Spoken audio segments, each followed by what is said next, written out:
Ali nó rồi nè cho lên số từ nè cho phân nhà nữa chẳng như đồ món ngon này cô giờ ít cho dùng có chép lên thế rồi cô chia được đi thế nào nè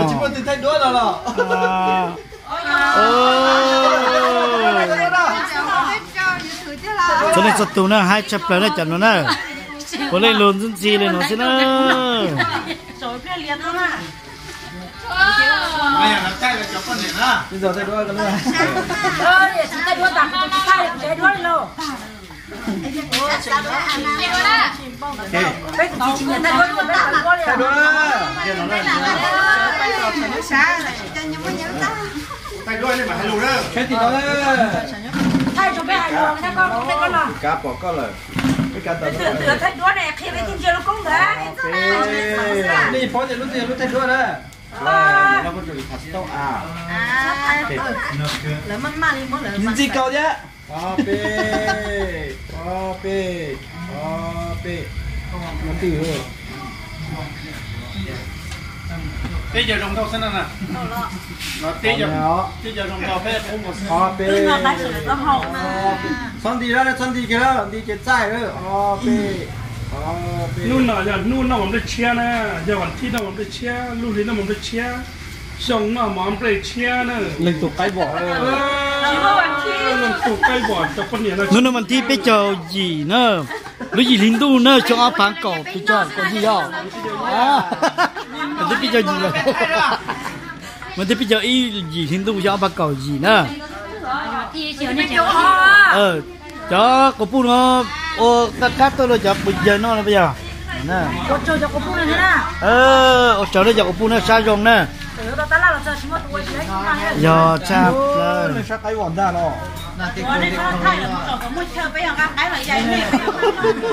sao từ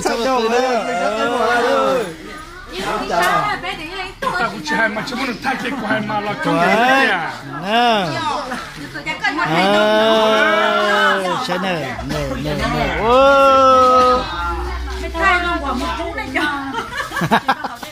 tao rất là nè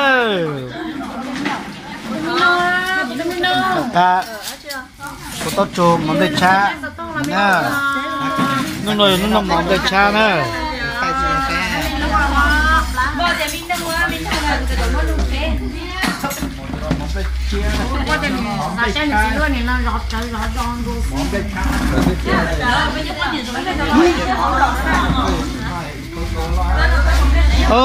mình ăn tôi nằm ở bên cha sao vậy? Mình tu nè, tu vào lúc cha xuống nè, như con là cái phèo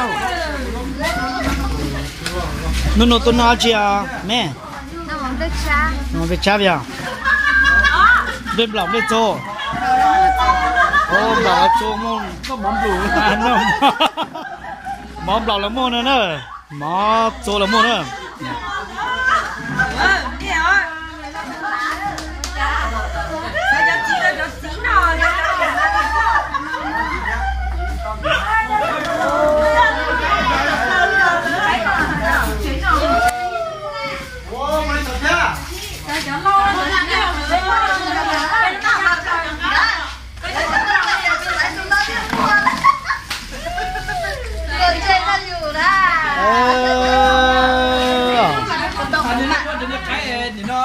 lần từ hai nè lo cho nó chú ý là ít tù nữa cho nó nó mất sự ta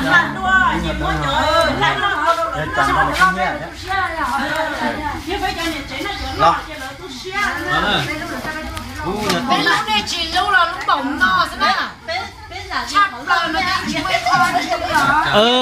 bao tàu mà nè cho cái lú thì muốn nhớ vô tàu lên na, bao chắp lời lên nữa. Ô cho nó nè cho lên tù nữa. chắp lời muốn được cái là lầu cho bé chứ.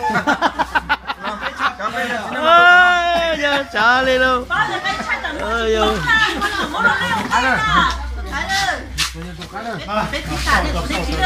Không mua là Halo. chị cá nó chị cá thằng của con à thằng của con tụi nó à mình nọ à chị cá mình nọ à kêu á cá cái này nó nè thì cua Nhà đây, nhà đi, nhà nó, nhà đi. Còn nó cho em. cái Còn nó thân lửng son. Nha, con lúc tuần đó. Chẳng qua đi lửng về. Dạ, nó đúng ra. đó cái xe này kia này luôn nè Đó, yêu bê. Cô nó đó, yêu bê đó. Nó mà thay quần không thao. Đấy, cô nó đó.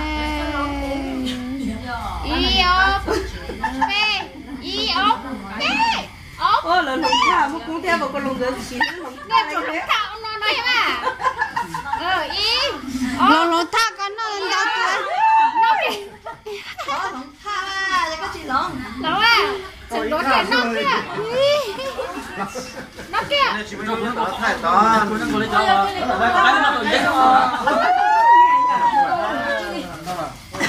rồi chờ nó đi cho nó sang rồi ha con nó cá được bên nọ cá nhá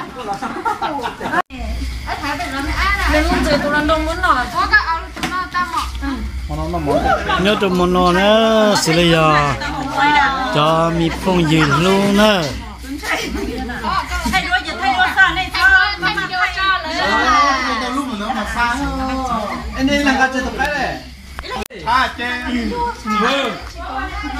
thả lên đó thế này như thế này bên trong đó cá chê chê Nó chưa? nó cá dùng món bê cha nữa vì mình cho cái bún nó sa gông này lên nữa bây giờ là tao nó lên nữa bây giờ chúng mình gọi là tảng sang tảng là cái chuyện đó nó tao tao được lúc của tao mình á Tật thật đó. Lấy từ tụi nó mới chơi xong nè. từ từ tụi nó đó tụi nó một Tụi hai luôn. Có là. Cái tụi cái đó mà của xã đây chỉ luôn là bé xong á. tụi đi nào cái giờ có lên đảo châu ly xin na Tụi hai luôn nè. Cái nha. Cái có khử lên bây giờ tú tía. Cá khử lên. cháu nữa Một chút xong này ăn à. Cho như tứ cầu chi chồng ấy. Ăn nào là cái liên quan cầu trí xong cá này thế. qua cái miền này mình sẽ lên từ miền sáng của miền lúa sớm mở để miền mùi cho tụi cô phụ ở lúa đó mình sẽ lên lúa đó Dạ, cá mà bé chứ xong cá mà vô ăn nằm cầu trí xong thế nào. Cổ plo à. Rồi, có plot xong thế nào nè. ok lên đó phía nào là nữa hai một từ Lọ thì nó thay. rồi nó kìa cho dạng này nó nè họ có mấy cho có cu 100 dùng mấy cái nó chỉ là một tàu cho nên đó là biết ở trong là biết cu dùng trong mình sẽ biết rằng dùng chủ nữa biết ở biết chơi nó có trong là biết chỉ tăng lượng lúa của tàu mẹ Wow, lên nè. nè Sao lòng xa nè. Bây giờ chị xin là cái nó bây giờ cho tụi biết nó sao đi mua